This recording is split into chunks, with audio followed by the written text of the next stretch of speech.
Hello दोस्तों, हमारी आज की कहानी का नाम है पिता का कर्ज। तो कहानी शुरू करते हैं अब। रामदास के देहांत को 4 दिन ही हुए थे। 12 दिन का शौक चल रहा था। एक दिन अचानक एक गाड़ी उनके घर के सामने आकर रुकी। उसमें से एक आदमी निकला और शौक में बैठे हुए लोगों के बीच में जाकर बोला कि रामदास के वारिस कौन कौन हैं। बैठक में 30-40 लोग बैठे थे। वे सभी अचानक इस तरीके का प्रश्न सुनकर उस व्यक्ति का मुंह देखने लगे। वहां पर रामदास के बेटे भी बैठे हुए थे। फिर रामदास के तीनों बेटों ने हाथ ऊपर करते हुए कहा कि हम उनके बेटे हैं। कहिए आपको हमसे क्या काम था। वह व्यक्ति रामदास के तीनों बेटों को गौर से देखता रहा।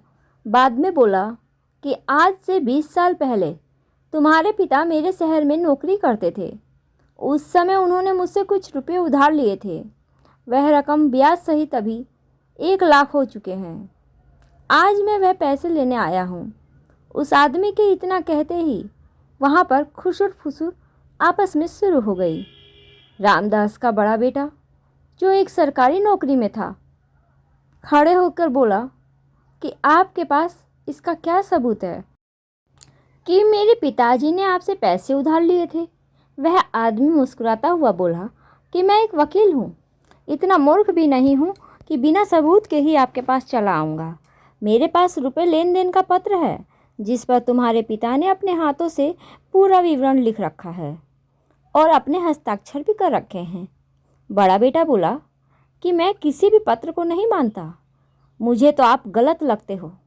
20 सालों तक चुप रहना और फिर पिताजी की मृत्यु के तुरंत बाद आपका अचानक से आ जाना, यह सब क्या है। अगर मेरे पिता ने पैसे उधार लिए भी होते तब भी वह करार उनके साथ ही ख़त्म हो गया। मैं ये पैसे देने से साफ साफ मना करता हूँ। रामदास का दूसरा बेटा, जो कि ठेकेदार था, यह बिल्डिंग बनाने का काम करा करता था, वह भी खड़ा होकर बोला कि वकील साहब, आप जिन पैरों से आए हैं उन्हीं पैरों से वापस चले जाइए। अगर आपको पैसे चाहिए थे तो पिताजी के जीवित रहते ही आते। हमारे पिताजी ने हमें कभी नहीं बताया कि उन पर कोई कर्ज भी है। वकील बोला कि पहले इसलिए नहीं आया क्योंकि रुपए वसूलने का करार आज के दिन का ही था।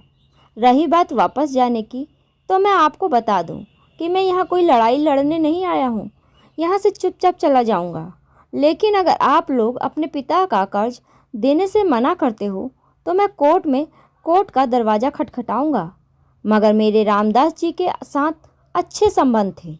मैं नहीं चाहता कि उनकी मृत्यु के बाद उनकी इज्जत उछाली जाए, इसलिए मैं आप लोगों को कुछ रियायत दे दूँगा। मगर तुम लोग कर्जा देने के लिए हाँ तो कहो। तीनों बेटे चुपचाप रहे। किसी ने भी कर्जा चुकाने की हिम्मत नहीं दिखाई। वकील फिर से बोला कि यहाँ पर तुम्हारे समाज के लोग बैठे हैं, रिश्तेदार भी बैठे हैं। क्या तुम लोगों को अपने पिता की इज्जत प्यारी नहीं है। अचानक रामदास का छोटा बेटा दिनेश खड़ा हो जाता है। बोला कि आप सबूत तो दिखाइए। पिताजी का कर्जा चुकाने के लिए तैयार हूँ।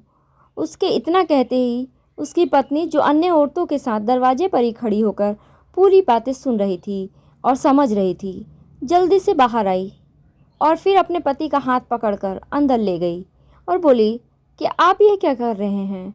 इतनी बड़ी रकम कहाँ से चुका दोगे। हमारे पास तो 2000 भी नहीं हैं। आपके भाई पूरी तरीके से संपन्न होकर भी चुपचाप बैठे हैं। फिर आप क्यों अपने ऊपर अपने पिताजी का कर्जा चुकाने का इतना बड़ा बोझ ले रहे हो। दिनेश के पास बस थोड़ी सी ही ज़मीन थी। वह छोटा मोटा काम करके अपना घर का गुजारा कर लिया करता था। उसी में पति पत्नी किसी तरीके से अपनी ज़िंदगी गुजार रहे थे। दिनेश के दोनों बड़े भाई अच्छे सुखी संपन्न थे और ऐसो आराम से अपनी ज़िंदगी जी रहे थे।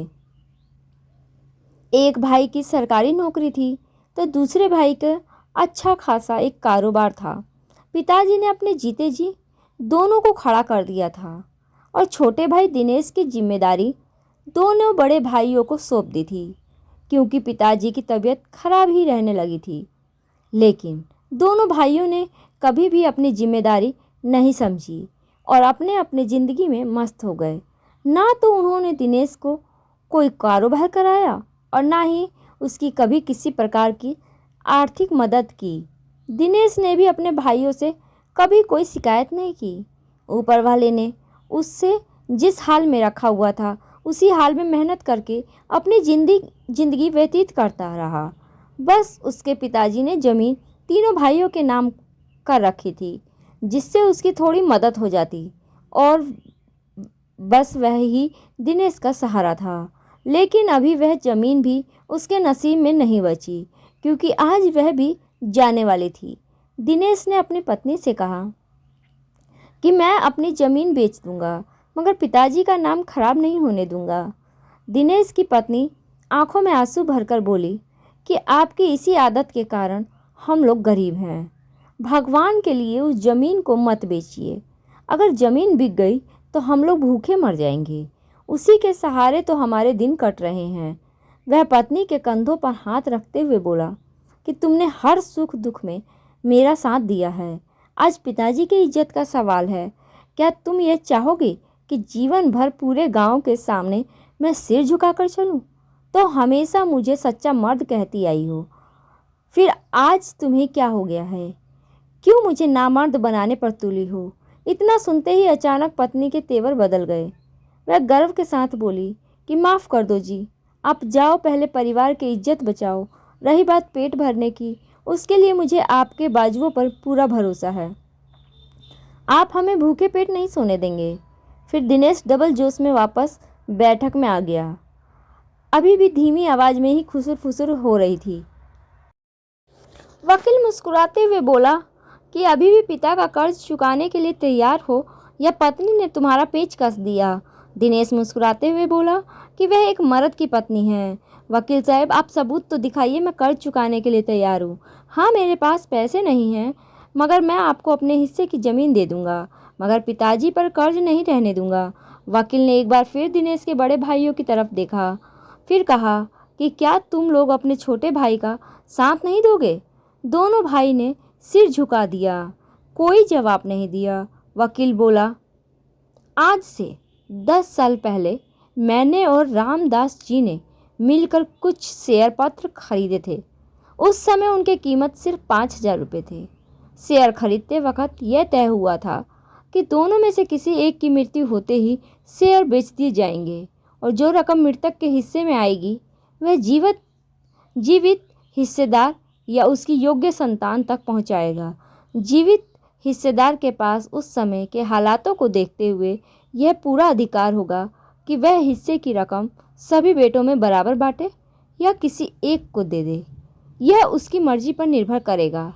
वकील आगे बोला, क्योंकि मैं ही वह जीवित हिस्सेदार हूँ और मेरे पास पूरा अधिकार है कि रामदास का वह हिस्सा मैं किसी और को भी दे सकता हूँ, इसलिए मैंने कर्ज का नाटक किया।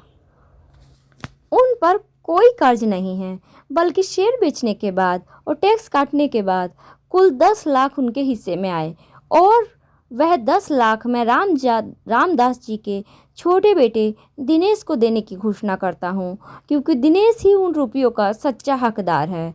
जो बेटे पिता का ऋण चुकाना अपना कर्तव्य नहीं समझते, उनका पिता की संपत्ति में भी कोई हक नहीं बनता।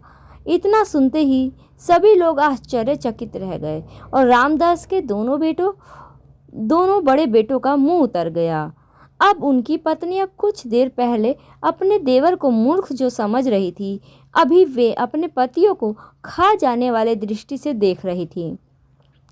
वकील के इशारा करते ही उनके आदमी 2 बड़े सूटकेस उठा लाए और उन्हें दिनेश को थमा दिया।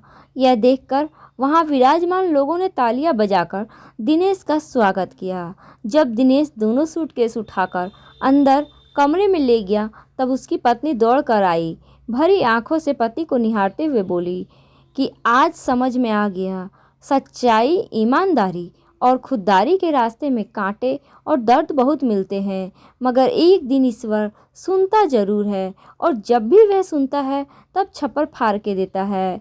कहानी यहीं समाप्त होती है। कहानी कैसी लगे हमें कमेंट में ज़रूर बताइए। धन्यवाद।